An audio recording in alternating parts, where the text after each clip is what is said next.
Hello, folks on Zoom.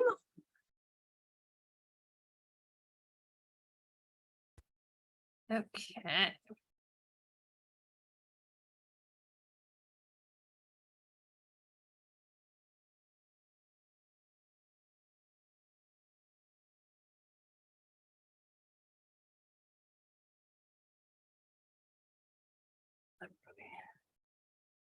All right. Thanks for your patience. I very much appreciate it.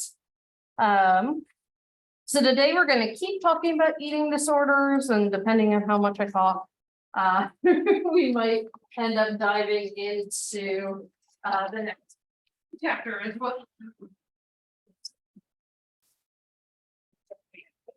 Assertive with it. Okay.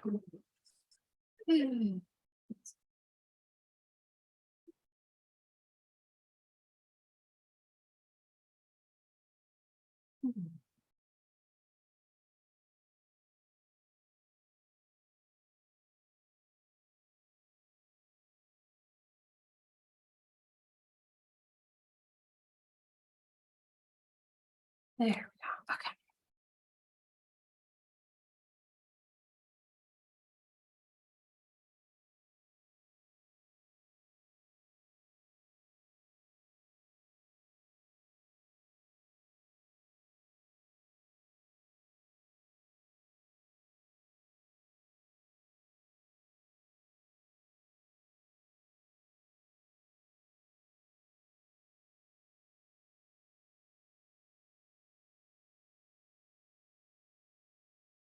Oh, right.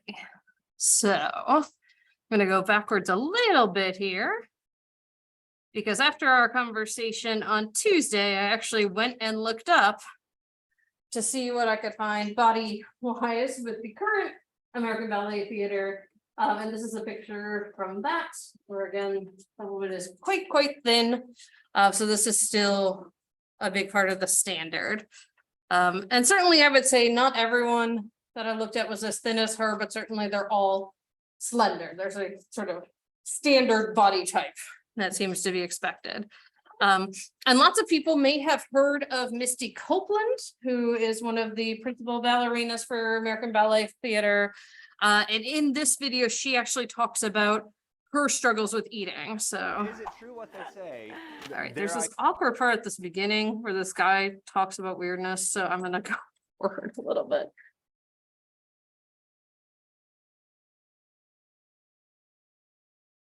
There we go. You recently told people that you wanted to disprove falsehoods about dancers having anorexia, things of that nature. Do you think that this is something that ballerinas are still struggling with today? When you think of things like an eating disorder or these stereotypes, I mean, they happen everywhere.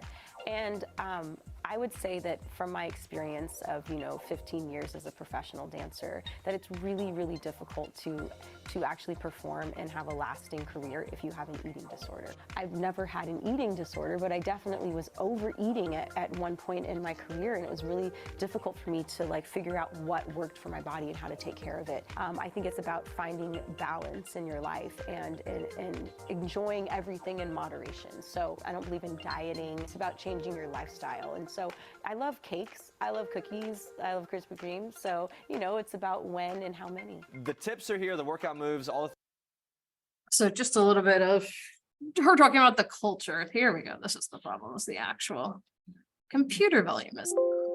That'll be better. Okay. Is it true what Alrighty, and we had talked about some of these societal pressures.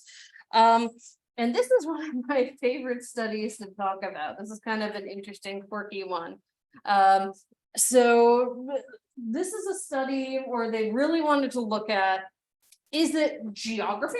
Is it just that we live in the US and that's why people develop eating disorders? Or is it the pressures from the media, etc.? And so this study was done on old order Amish folks. So yes, if you've ever watched Breaking Amish, all that good stuff, those folks. So if you're not familiar with these people, these are folks that due to their religious beliefs live without electricity, sort of work the land in very traditional ways, do a lot of woodworking, things along those lines.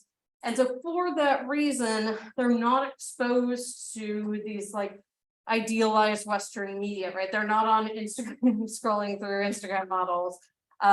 They are instead, sort of just interacting with their people. And really interestingly, they found that neither young men nor young women showed body dissatisfaction, which again, we know from the statistics we looked at on Tuesday, it's actually pretty high in other folks who would live sort of right outside that community. The other thing that was really interesting is you can give people figures of different sized bodies. And what was really cool for the study is if you know anything about old order Amish folks, they actually don't do paintings or dolls or anything with faces. So they actually created a figure scale with no faces and in Amish garb to be accessible to these folks. And usually we're bad at this. Like if I gave this to you all right now, say, tell me what size your body is, most people are going to overestimate a little bit. Or some of them might underestimate. They were spot on. They had very accurate perceptions of their own bodies. So again, that's not being distorted as well. So it seems like it's this exposure to the media images that's maybe contributing to what they've called this normative discontent in body dissatisfaction. So one of the theories that I've worked with quite a bit in my own research as an explanation was devised by Fredrickson and Roberts in the 90s, and it's called objectification theory. And the idea here is that women are regarded as objects for consumption by society. Now, sadly, as I mentioned last time, this has come to people of all genders now. Men are also objectified, trans individuals, non-binary individuals. And so there's a lot of research showing that sort of regardless of your gender, this affects you. But the original theory was posited just about women and said that a woman's body is often considered to represent her value rather than what she can do, right? And that this was then internalized, and this concept is called self-objectification. And that leads to psychological problems, not only eating disorders, but depression, sexual dysfunctions, things along those lines. And again, as we've expanded this to other genders, we found similar problems. So one of the classic studies in self-objectification was done in 1998 by Fredrickson and colleagues. And they wanted to examine different aspects of objectification theory, especially the idea that self-objectification takes attention away from other tasks, possibly leading to diminished mental performance. So the idea is, if you're focusing so much on what you look like, it can be hard to concentrate on other tasks you need to do. So they had male and female identified college students, and they said, we're doing a study on consumer behavior, come on in. And they were asked to try on an article of clothing, and they were randomly assigned to either try on a swimsuit or a sweater. And then while they had the article of clothing on, the researcher would say they were in a moderate habituation condition of the experiment, and they were asked to fill out a filler task. And the filler task was part of the experiment. It was a math test with problems drawn from the GMAT. And they filled it out in a room with a mirror. So imagine you're in a bathing suit, sitting at a table in front of a mirror, filling out math questions. And now some really interesting findings from this that I'm going to give caveats to after we go through this. So what they found in this initial study is that women who were in the swimsuit scored significantly lower on this math test than women who were in the sweaters. And that men in the swimsuit actually scored slightly higher, although I believe not significantly so. They also found that women in the swimsuit condition had higher levels of body shame and reported feeling disgusted and angry, whereas men reported feeling sheepish or silly. Their feelings tended to be more lighthearted. So for women in this particular study, trying on the swimsuit produced body shame and self-objectification, which led to decreased concentration. However, in this study, the men were asked to try on board shorts. And this study was replicated, I believe, in the 2010s with men, and they made the men try on Speedos. And the men experienced all the same symptoms the women did when they tried on the swimsuit. So it may be the case that, you know, maybe just like the threshold's a little higher in terms of when men feel objectified or not. Now, one of the things we talk about quite a bit, and unfortunately that got like a really bad rap earlier in the theorization about eating disorders, is the family environment. So we know that the families do influence what's going on.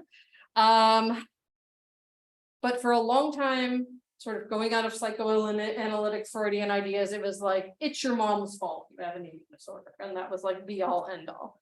Now we understand a much more nuanced understanding of this. So families may play an important role in the development of eating disorders. As many as half of the families of those with eating disorders have a long history of emphasizing thinness, appearance, and dieting. And mothers of those with eating disorders are more likely to be dieters and perfectionistic themselves. And so even if the mother isn't directly talking about food, she's still modeling that behavior. Abnormal family interactions and forms of communication with a family may also set the stage for eating disorder. So psychologist named Mnuchin is the guy who kind of developed family therapy, and he developed it originally for adolescents with anorexia. His method obviously was like expanded beyond that, but he really focused in on this being a target, so that we need to look at the family, not just the individual. So he talked about enmeshed family patterns as causal factors of eating disorders. And these include over-involvement in and over-concern about fellow family members' lives. The boundaries between family members are weak, and relationships tend to be intrusive.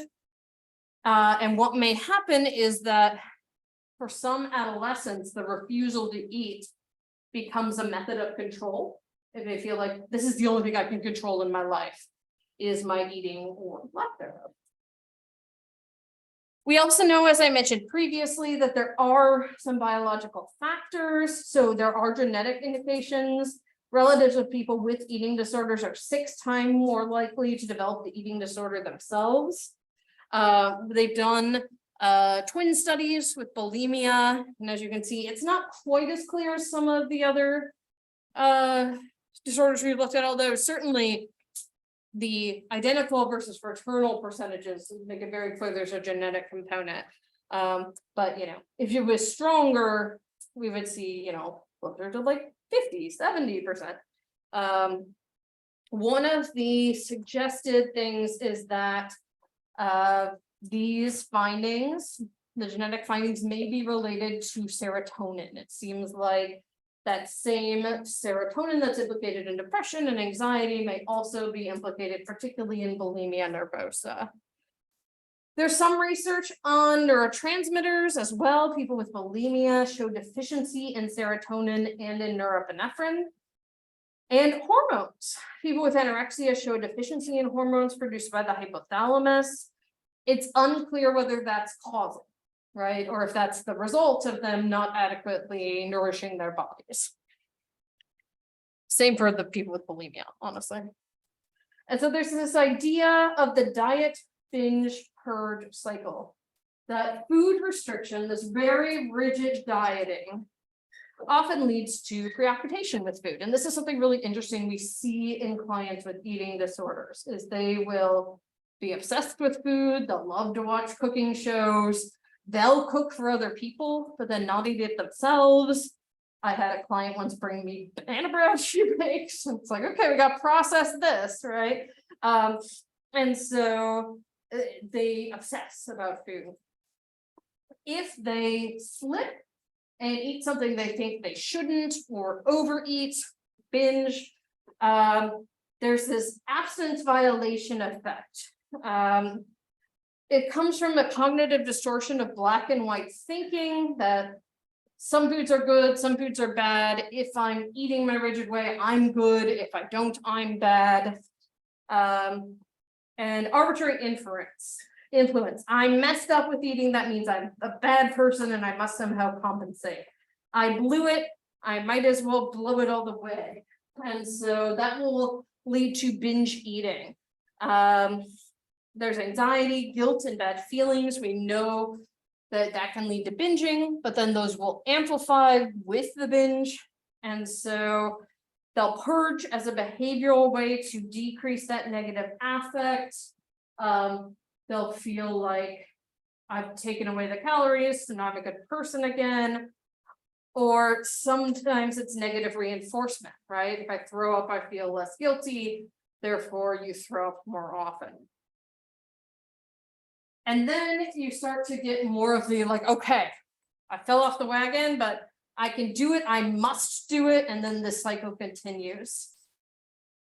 Part of this, what happens is that during binges, people feel completely out of control. They're done in secret with those high caloric foods we talked about on Tuesday. They try to conceal their binging and their purging. They feel these feelings of disgust, discomfort, and fear of weight gain. And this leads to the purging itself. And its attempt to control not only the consequences, but also the negative emotions that they experience. And so, okay, this sounds not good, right? We know it's wreaking havoc on people's bodies physically, as well as on their mental health. What can we do? Well, eating disorder treatments in general have two main goals. The first is really behavioral. We want to correct the abnormal eating patterns, right? We want to get them eating regularly. We want to try to help them stop whichever maladaptive behaviors they're engaging in. But then you need to also address the broader psychological and situational factors that have led to and are maintaining that eating problem. And this is where, particularly for adolescents, you often have to involve family and friends. All right, so the cognitive behavioral approach, I have to say there's much more scientific evidence for the CBT approach here for bulimia than for anorexia. CBT approach also works for eating disorders that don't quite meet these criteria. You'll see these abbreviated sometimes. I don't have chalk on this up as OSFED. Other specified feeding and eating disorders, OSFED. And these can include people who don't binge once a week, maybe every other week. This can include people who have what's called purging disorder, where they don't binge, but they throw up everything they eat. Orthorexia, which is where you focus so much on eating healthy, that it becomes unhealthy. Things along those lines. And CBT works well for that too. So the idea behind this is that these disorders result from dysfunctional thoughts and appearances related to your body and related to food. And some of these thoughts include selective abstraction. Okay, there we go. Okay. Selective abstraction is where you'll only focus on one aspect of the situation. I'm only thinking about my appearance and not all the other good things I'm doing. Dichotomous reasoning is thinking in extremes and absolute terms. Foods are good or bad, rather than thinking of all food as fuel. Overgeneralization, deriving a rule from one event and applying it to others. And magnification is exaggerating the significance of the event. Oh my gosh, I binged yesterday. That means that I can't let myself eat for 3 days. So a big part of the CBT approach here, as with some of the other disorders we've talked about, is psychoeducation. So a lot of what I've told you all about the psychological and physical effects of disordered eating is discussed. And in particular, we'll talk about things with people with bulimia, like the fact that purging doesn't actually get everything out, right? You're damaging your body for an ineffective means. Then you'll identify thoughts and feelings that support self-starvation or the binge purge cycle, and you try to challenge those as dysfunctional thoughts. You problem solve to help with emotions. And honestly, even though this slide says you encourage behavioral change, that's usually the first thing you do after education, is start to try to help the person change their behavior. And so this is the cognitive model of bulimia. The idea is you have dysfunctional thoughts. You know, these could be about things in your life in general. They could be more specifically about appearance or about food. And that leads to fear of weight gain. Again, very similar to that circle we just looked at. You engage in dieting. And sometimes these are completely uninformed dieting practices, like my client who was just like, well, I just don't eat until like 3 p.m. That might then lead you to binge, not only for emotion regulation, but just because you're hungry. Then purging, and then that post-purge guilt, and going back into the dieting practices. And so what you do within the cognitive behavioral model is try to break this approach down. And so I have a brief video looking at some of the more cognitive aspects of a eating disorder here.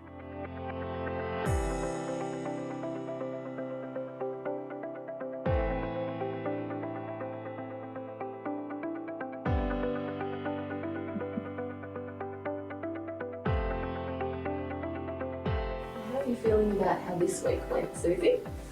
Oh, yeah, I think I've had a pretty good week. I had a really good during the weekdays anyway, but then really struggled on Saturday for some reason. I don't know why. Now, looking back, I'm pretty upset with myself for Saturday. I just didn't eat, ended up binging, kind of really felt like I've slipped back quite a lot. Okay, so you were pretty fine most of the week, about 5 or 6 days, and then you just had this one day that was just like the old times where the eating disorder was really strong. I don't know what happened. I just went totally back into that way of kind of behaving. Well, it's not uncommon at this stage of treatment for that to happen, so don't feel too bad, but there is a way of thinking about it that might help. It might help us plan for how to manage that. Okay. One way we like to think about the eating disorder is being like a mindset. A mindset is a way of viewing yourself and the world that influences how you think and behave. Okay. So, for example, you might have a work mindset where when you're at work and you're in work mode, you think a certain way, you act a certain way, which could be quite different to when you're with family or friends and you have a totally different mindset. Yeah, no, I know what you mean. I'm definitely different when I'm at work compared to when I'm like around my friends, for example. Yeah. So we think of the eating disorder mindset as being like that. It's a way of viewing the world and yourself, and it's kind of like another way of thinking about it is like that mindset is a DVD that plays, and that DVD has all those old familiar eating disorder thoughts and messages about what you should and shouldn't do and what you should and shouldn't eat. And when you first arrived in treatment, it was playing almost constantly. You wouldn't have known the difference. But now you're having so many good days, and then occasionally this DVD plays. Yeah, no, I get what you mean. Just like thinking completely different, like on Saturday I was anyway, to how I had been the other days. Well, let's think about when your eating disorder is very strong. What are the key kind of messages that mindset kind of gives you? What are you thinking? Don't eat. Basically just keep hearing I shouldn't be eating. I need to be losing weight, and if I'm not doing that, then no one's going to like me. My boyfriend's going to break up with me. All those sorts of things. Yeah. Okay. And how? So what she was just doing is something we call catastrophizing. Like if I eat this one thing, then basically my life is going to implode, right? How does those messages, or how strong are those messages now at the end of treatment compared to when you first arrived? Oh, they're nowhere near as strong, but they kind of were on Saturday, I guess. But usually they're not. Usually they're not. Okay, so through treatment you've been learning healthier ways of thinking and acting, like a healthier DVD to replace definitely. Sort of DVD. Yeah, now I know the restricting is just making me binge and making me probably gain weight. So when I'm in a good mindset, I can think like that. Yeah. That makes sense, yeah. So you're in a position now to really note the difference, a healthy mindset versus the eating disorder mindset. And Saturday is a great example of how, unfortunately, in the short term, it can still pop back in. That DVD can still play quite loudly and quite unexpectedly if we're not careful. So what I'd like to help you with as we plan for wrapping up and maintenance is to figure out what are your early warning signs that your eating disorder DVD has clicked back into place. We need to get really familiar with the the tracks that it plays. And what they're talking about here is relapse prevention. So one of the things you work on at the end of therapy is what happens if it comes up again when you're not in therapy.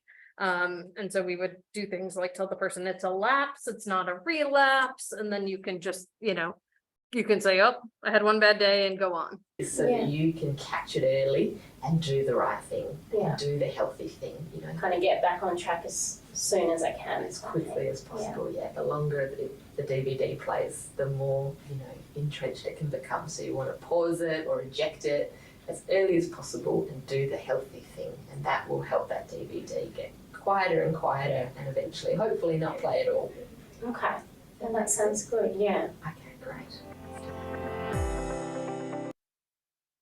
Alrighty, so again, just a little demo of and that was actually one of the better CBT videos that I've seen, because it really shows the cognitive engagement and how this becomes almost like an intellectual discussion that some clients respond very well to and some don't.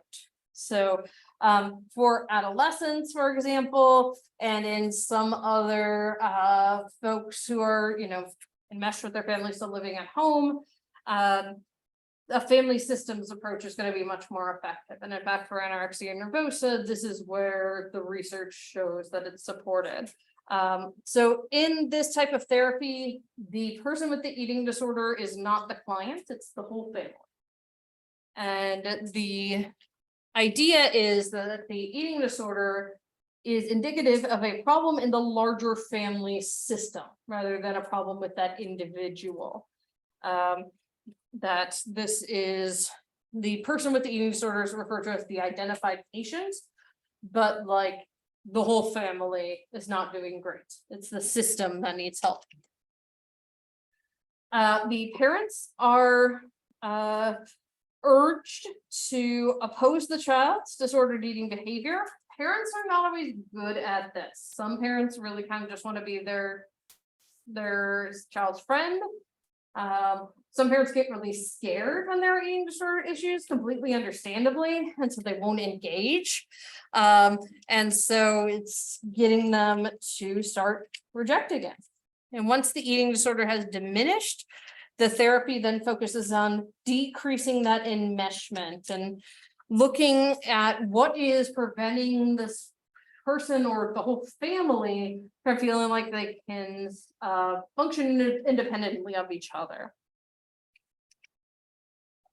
And this is a little video. Unfortunately, I couldn't find a good demo of family therapy for eating disorders, but this is a little video that talks about treatment for adolescents.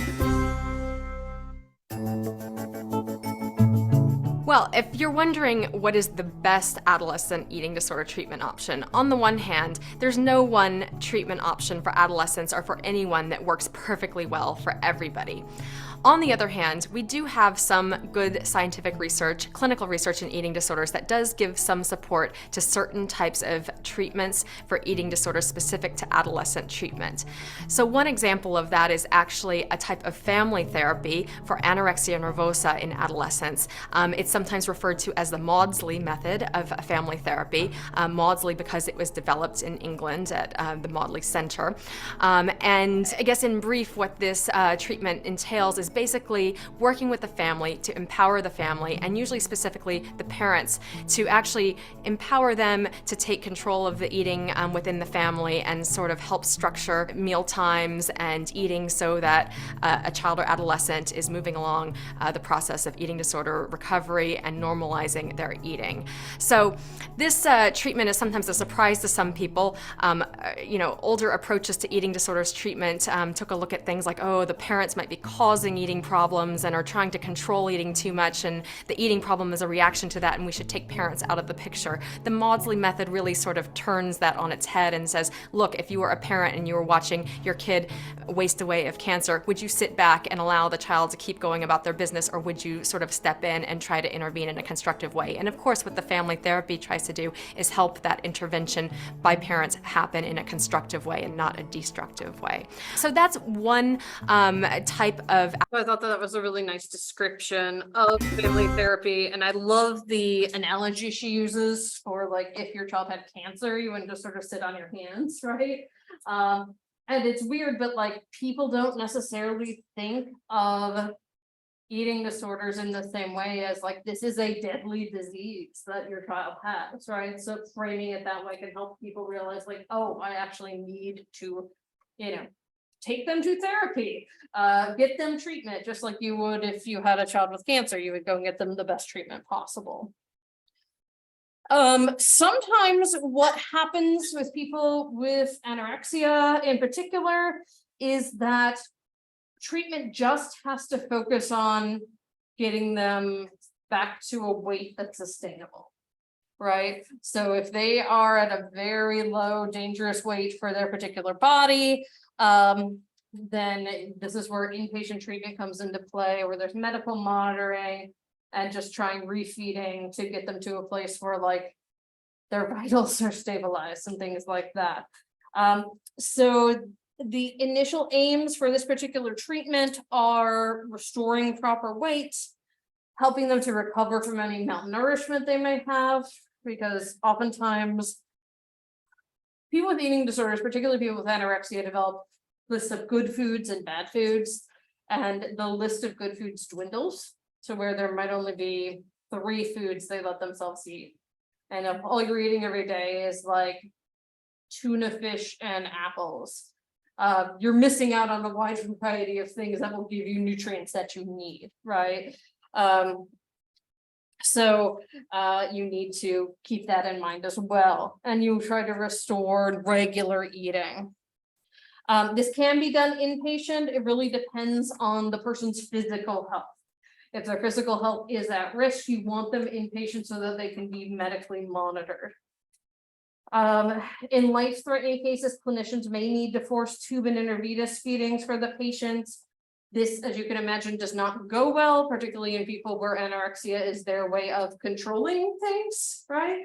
So if you say, I'm going to take that away and I'm going to shove something in you that makes you gain calories, it can be really problematic. And so in these inpatient centers now, the most common treatment is the use of supportive nursing care and high-calorie diets. And necessary weight gain can be achieved pretty quickly, but then it's not always maintained, right? Because sometimes as soon as people get out, they revert to their old patterns. So what are the lasting effects here? What are the lasting changes? Researchers have found that people with anorexia in particular must overcome their underlying psychological problems in order to achieve lasting improvement. So, I mean, it used to be, and I think unfortunately some people still think, if we just refeed them and get them up to what we consider an acceptable weight, they're fixed. And in fact, not necessarily, right? There's a lot of psychological issues we need to address. So therapists will use a mixture of therapy and education to achieve this broader goal, using a combination of individual, group, and family approaches. One focus of treatment is to really build autonomy and self-awareness.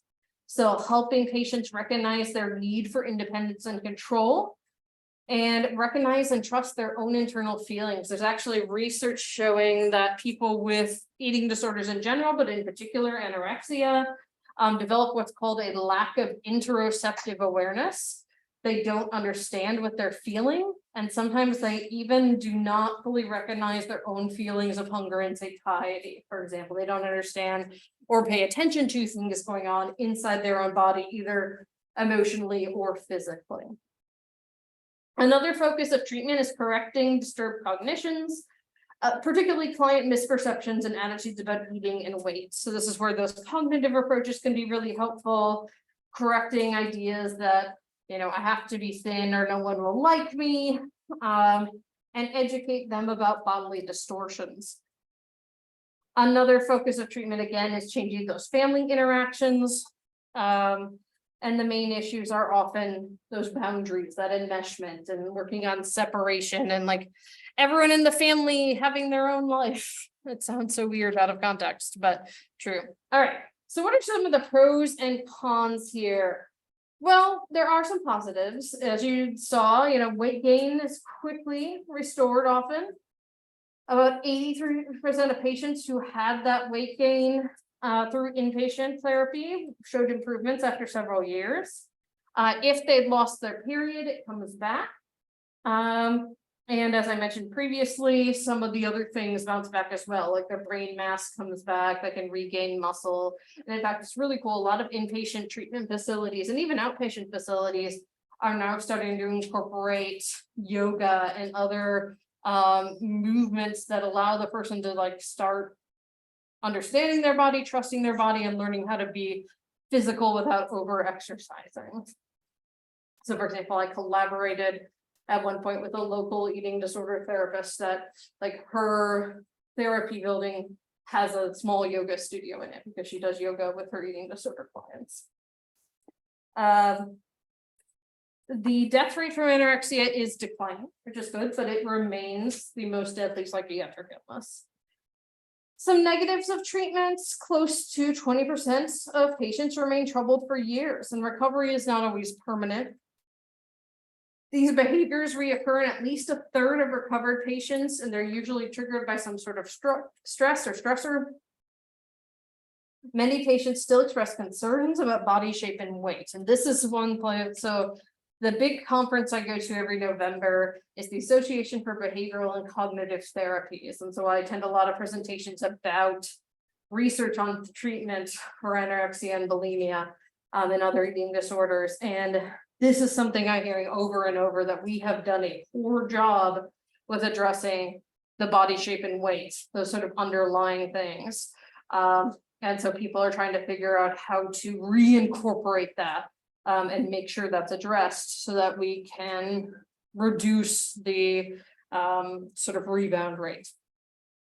We also often see lingering emotional problems, and so those aren't always addressed properly in therapy, right? Like sometimes these people are just demoralized, depressed, anxious, and we need to also make sure we're addressing that and not just, let's talk about your food and your body, right?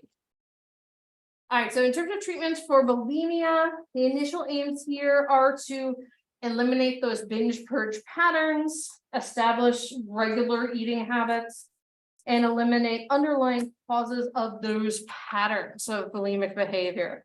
And education, again, is here very important as much as therapy. So again, cognitive or cognitive behavioral therapy is one of the gold standards here. It helps clients recognize and change their maladaptive attitudes towards food, eating, weight, and shape. And as many as 65% will stop their binge purge cycle. However, that means that we have 35% of people who are not. So again, we need to continue improving these treatments. Really interestingly, this is not something I have on the slide, but there's a lot of really interesting, I think I'll cover this more on the next slide, but research into incorporating exposure. So I went to a workshop about this. I'm laughing because I'm remembering I was pregnant, but like no one around me knew that because it was very early in my pregnancy. And they had us engage in some of the stuff they do with their clients. So we took like a little square of chocolate and they had us rub it on the floor. And then they had us switch it with our neighbor and eat the one our neighbor rubbed on the floor. And just to show like, okay, 5-second rule, you're gonna be okay, you're not gonna die, right? And also to show how anxiety provoking this can be for therapists too, right? So a lot of therapists won't use these really effective exposure techniques because it's hard to kind of quote do that to your client, right? And so we will try, there's a lot of initiative to try to get therapists to do the hard work to help their clients, which is really interesting. So in terms of interpersonal therapy, similar to depression, this also works very well. So it's going to work on those interpersonal functioning, and along with that, both for IPT and cognitive therapy, There are self-help groups or self-care manuals. So for example, Christopher Fairburn, who I mentioned on Tuesday, he wrote a self-help manual called Overcoming Binge Eating. And there's actually a lot of really cool research showing that, like, if you assign that manual to a client, it's almost as effective as doing therapy with them. Like, they've compared those directly, which I love. So, you know, if people can't access therapy, there are other options. In terms of behavioral treatment, behavioral techniques are often included as a supplement to cognitive therapies. So one of the things I did with every single eating disorder client I worked with was give them what's called a food diary. And once upon a time I had that in here and I don't anymore. I'll have to try and find an example for y'all. But it is just like a sheet where you write down what you ate, but in addition, you're writing down the context. So where you were, who you were with, what time of day it was, how did you feel when that was happening? Did you feel good, bad, indifferent? Was it a binge? Did you purge afterwards? And there's like a little diary section where you get to kind of write what was going on, and your own thoughts and feelings. And this allows you as the therapist and the client to start seeing patterns of, like, when they're really stressed out, they're more likely, for example, to engage in binging, maybe, or when they're home alone, maybe that's when someone binges more. And then exposure and response prevention. So in addition to the little exposure I just talked about, very similar to OCD, you get people's what we call trigger foods, the foods that often make them binge, and have them eat some, and then just sort of sit with maybe the food still in front of them. Or if you're trying to do exposure to not purging, maybe you have them do it and then not go to the bathroom, you sit with them. The therapist often does this with them as well to show them, hey, I'm engaging in it too. So this can be really helpful. Medications don't really necessarily help with anorexia unless there are other things going on, but medications can be helpful for bulimia, and in particular, antidepressants. The most common, maybe not surprisingly, because it feels like we use SSRIs for everything now, are the SSRIs. They don't help as much as therapy, but they can help 40% of patients. And again, as with other things, it may be like a combo is better. And in particular, people have a lot of anxiety related to eating. And so these can help with that as well. Group therapy can be really helpful here. And I actually, more for binge eating disorder and just sort of overeating in general, I helped facilitate a group for a couple of years in grad school. And not only does it provide support and an opportunity for patients to express thoughts, concerns, and experiences with one another, but they're really good at supporting each other, brainstorming. So one of the things we did was like talk about things you could do when you feel like you're going to binge, right? And they would come up with stuff I never would have thought of, like, oh, I knit because then my hands are busy, or I do Sudoku for the same reason. And then someone else in the group might be like, you know, I've never tried that. What if I tried that? And so they really supported each other in that way, which is really cool. And this is helpful in 75% of cases. So it's also a way to administer therapy to more people at the same time. And sometimes it's also a more accessible way. So for example, we made our group where it didn't have to go through insurance. People just paid, I think it was like $5 or $10 a session. And that's so much easier than paying, you know, 200 or whatever. Bulimia, as I mentioned on Tuesday, can last for years if we don't treat it. So again, there's this tale of the nun who had it for 20 years. People will just hide this. Treatment provides immediate significant improvement in about 40% of cases, and then another 40% show moderate improvement. But then again, that's still 20% who are not. And so that's really where a lot of people in the field are working right now, is how can we improve these treatments and get closer to 100% of people helped. Follow-up studies suggest that 10 years after treatment, 90% of patients have fully or partially recovered. So even if they don't see like a full recovery during therapy, particularly IPT, CBT, group therapies give people skills that they can keep using when therapy is done, and they're able to draw on those.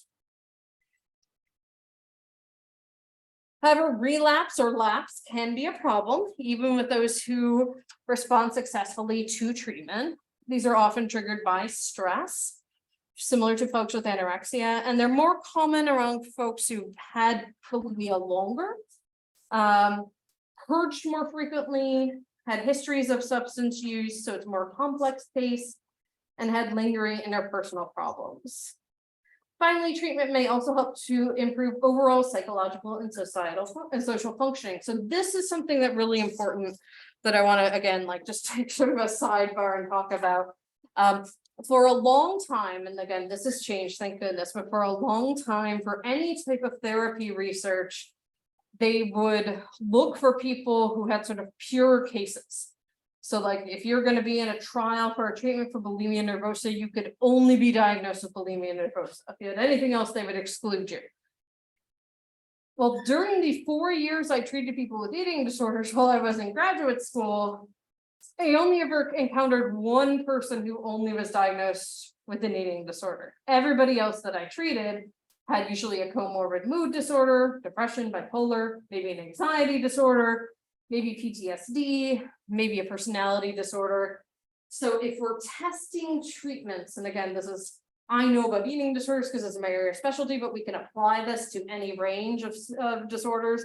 If we're testing treatments on patients who aren't representative of who we're actually seeing in the real world, then of course we're not going to help everybody, right? Like we need to be actually looking at real world implications. And my colleague Sherry Levinson out of the University of Louisville is doing a lot of good work with this, where she actually is developing individualized treatments.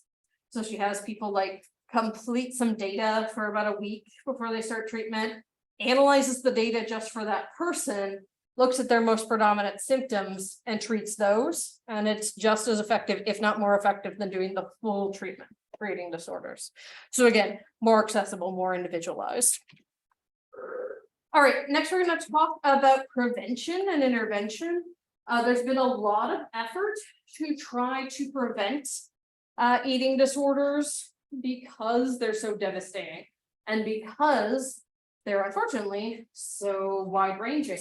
And so I'm going to talk about some of these various methods here. All right, so school-based programs would be those sort of implemented within a school system. Most of these are considered universal programs where all the students would participate, maybe in like a health class, something along those lines. But some will focus in on individuals who are higher risk, maybe focus in on like the cheerleading team or something like that. There's usually a series of lessons presented either by a researcher or by a teacher. And the focus may differ, where some of them focus on eating disorder symptoms. Some will talk more about like healthy eating habits. Some will focus more in on media literacy, teaching people that, what you see is usually photoshopped, things along those lines. Some will focus more on like body image, self-esteem, but a lot of them will combine a lot of these. And these are effective, but one of the problems is because they're combining a lot of things, we don't always necessarily know why they're effective, if that makes sense. Then there are internet-based programs, and obviously these have become much more popular. These might be Zoom-based, they might be discussion board-based. And so the first one of these was developed in 2001. And there were online lessons with assigned readings, but they also had assigned real-time meetings in chat rooms, or they could post on discussion boards anytime. One of my favorite things about reading this study, because I think I was either an undergrad or an early grad student when I read it, was they were like, the most common time to post on the discussion boards was like between 2 and 4 in the morning. That's like, you clearly don't understand college students and when they operate. So, you know, and that made it more accessible to people, I think.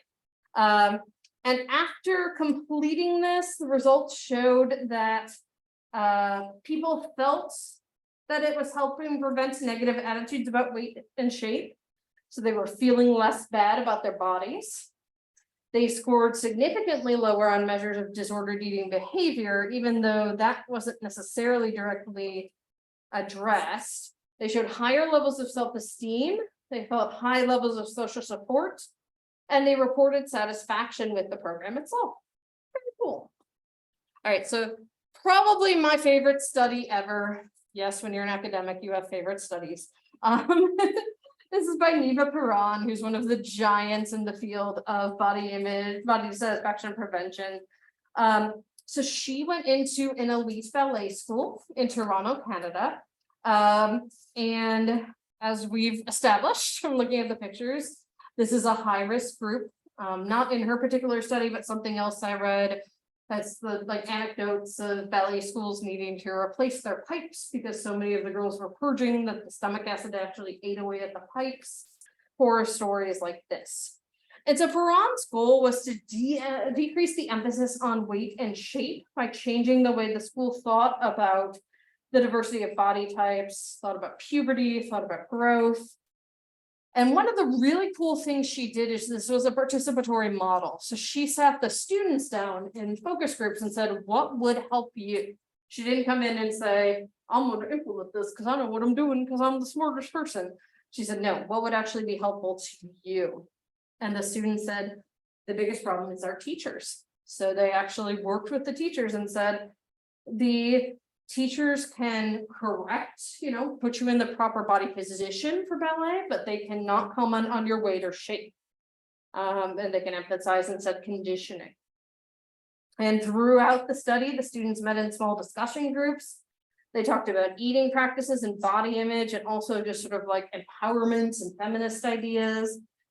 And the students guided the direction of the discussion and came up with additional ideas for what to change. And this led to significant decreases. I mean, like the chart, I think I showed you guys earlier in the semester, is just like the bars are dramatic, right? And how much they decrease, but significant decreases in dieting, binging, vomiting to purge, and laxative use. So huge changes. However, unfortunately, she published this in 1999. I think I met her in 2003. And she told me, I'm already gonna have to go back in there because since I left, they stopped doing everything I recommended, and now the problems are there again.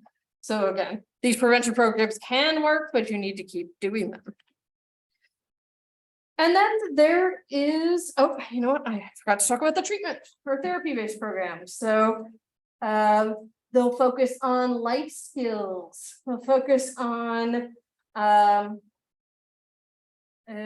cognitive behavioral body image interventions, having a 2-hour CBT group just focusing on body image. There's a really cool program called the Body Project. It's also been called Reflections, and there's a Dove version for kids that's actually been implemented worldwide through the Girl Scouts and Girl Guards, where it's a couple 2-hour meetings. You teach them a lot of stuff about media literacy, body image empowerment, things along those lines, and it's like ridiculously effective. So early research on prevention showed that they were good at reducing risk factors, including reducing eating pathology, but not all of them. Then again, not all of them focused on reducing eating pathology, right? So this kind of became an issue as well. Alrighty, so we'll start a little bit of the next lecture. So we're going to start talking about sexual dysfunctions and disorders. And yes, I made this a firework on purpose because we're going to talk about orgasms. Okay.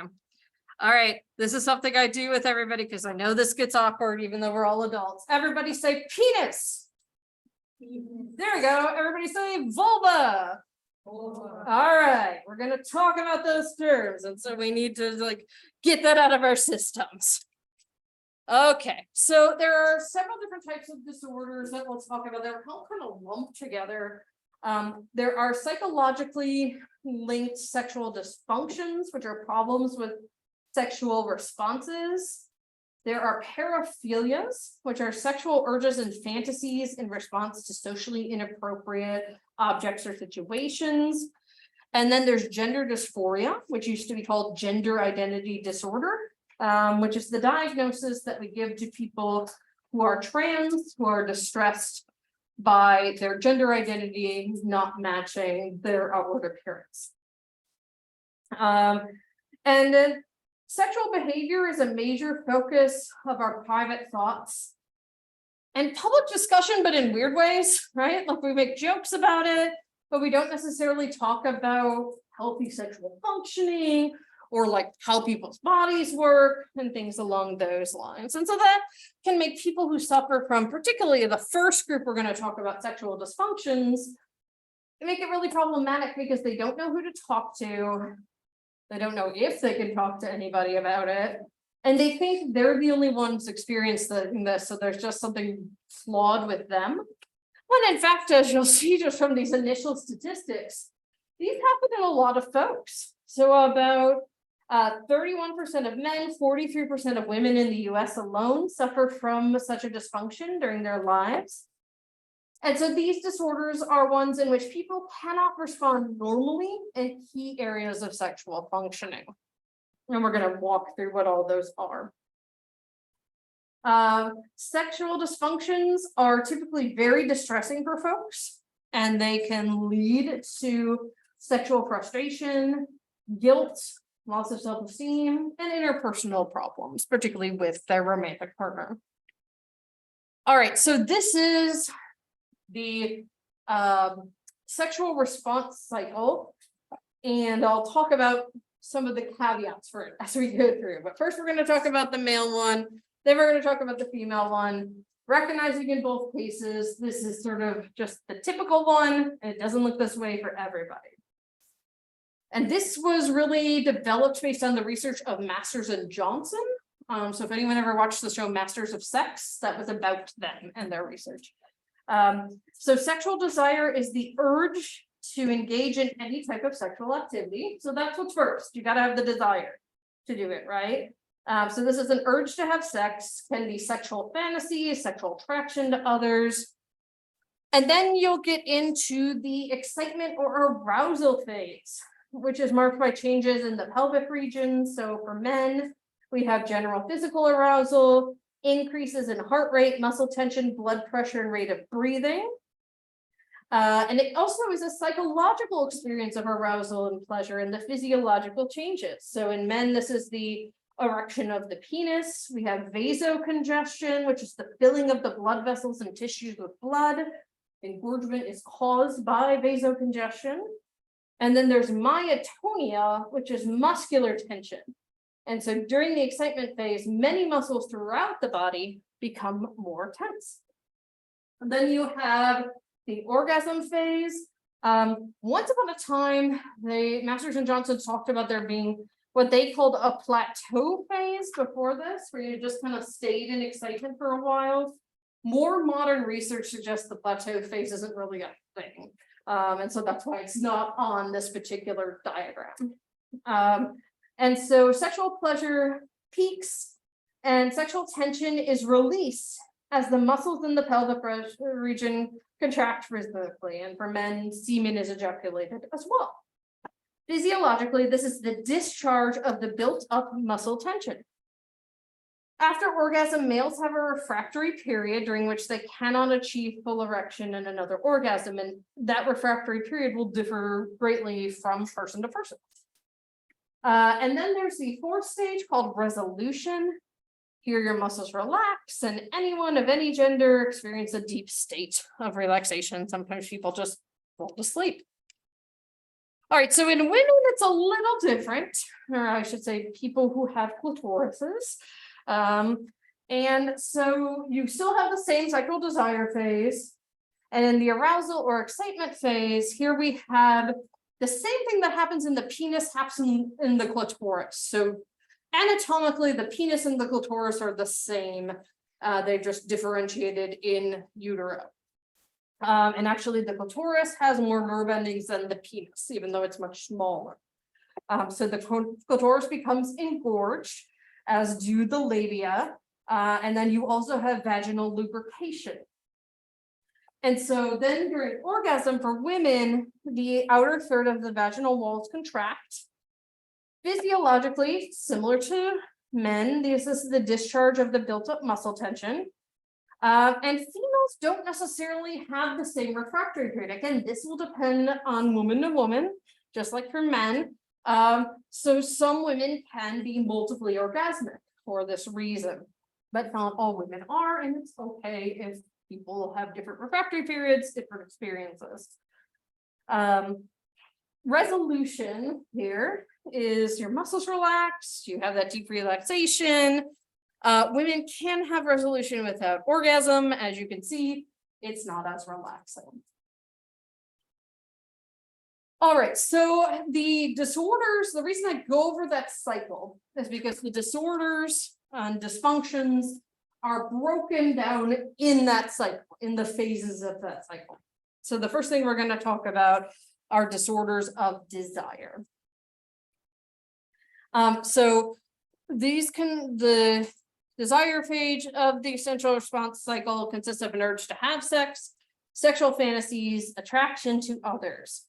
And so we have two different dysfunctions that affect this particular phase. There's male hypoactive sexual desire disorder and female sexual interest / arousal disorder. So they kind of lumped desire and arousal together for women.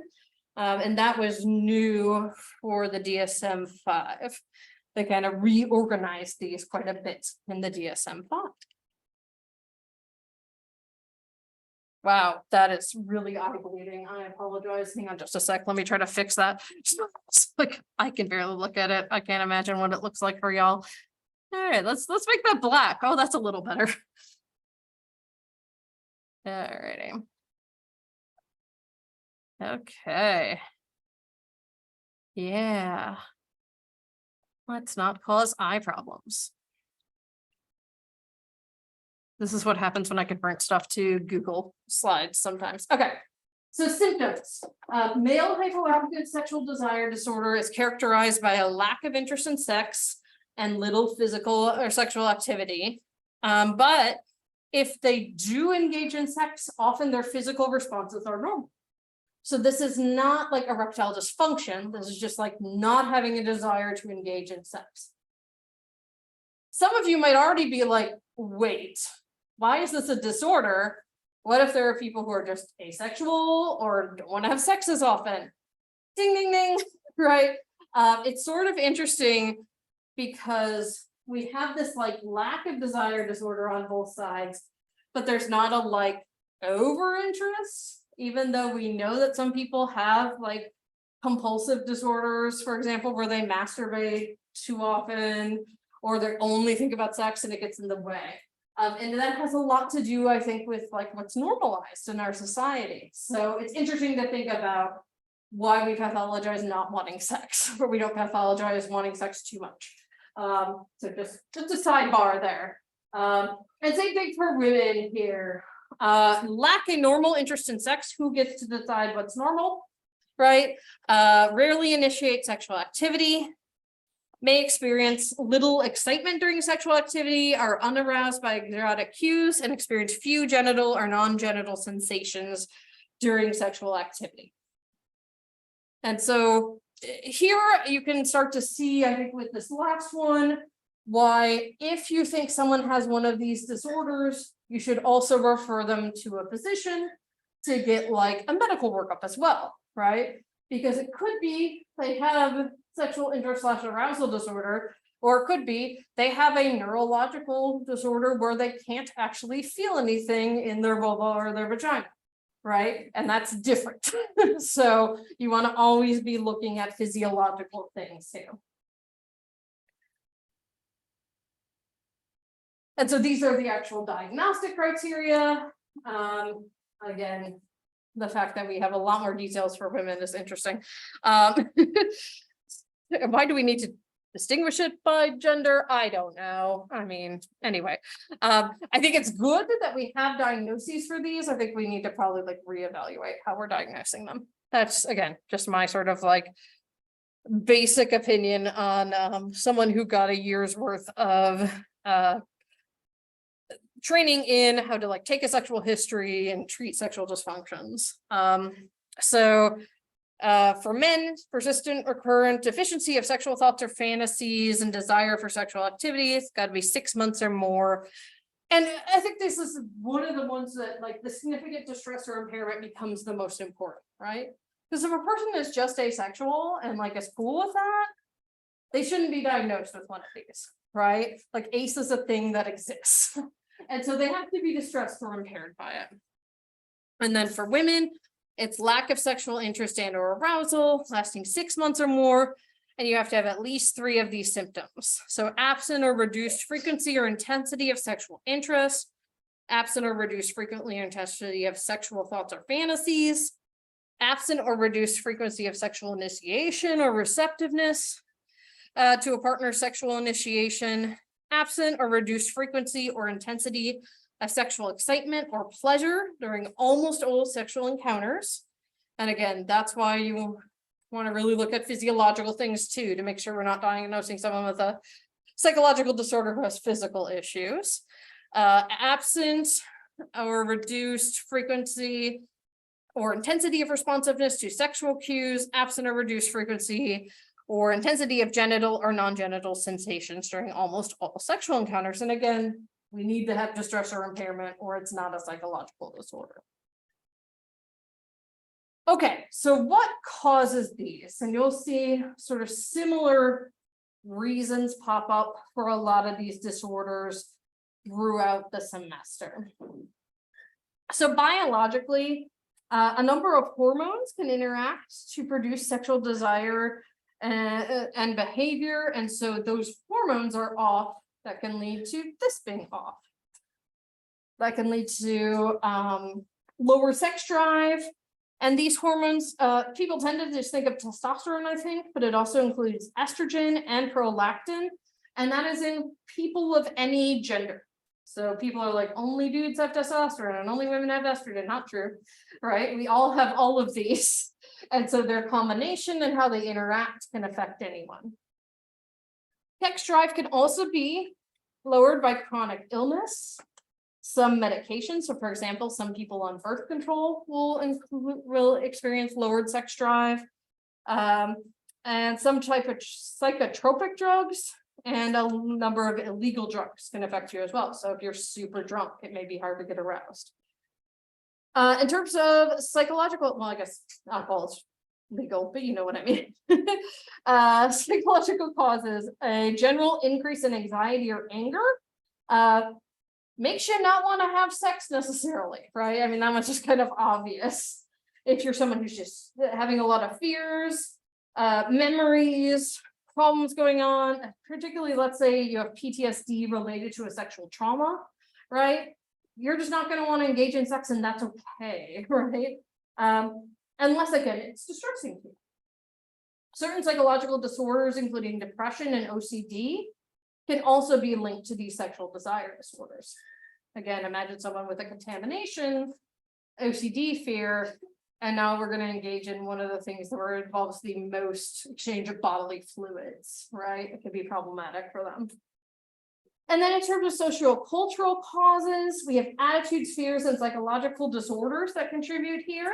And many sufferers of desire disorders are feeling situational pressures. So there's other stuff going on in their life.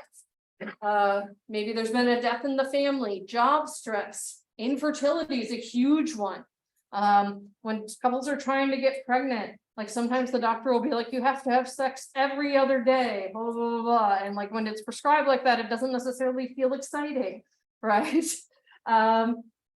You can also have it if you're having relationship difficulties, going through a divorce, things along those lines. Cultural standards can also impact these disorders. So, for example, if you've always been taught that sex is dirty and awful and naughty and you should never do it except for that one special person for the rest of your life, right? Again, I'm not trying to mock religious tenets. I just think some people internalize that, right? And it's really hard to suddenly switch to this thing I've been told is awful and scary all my life is now something I should want to do.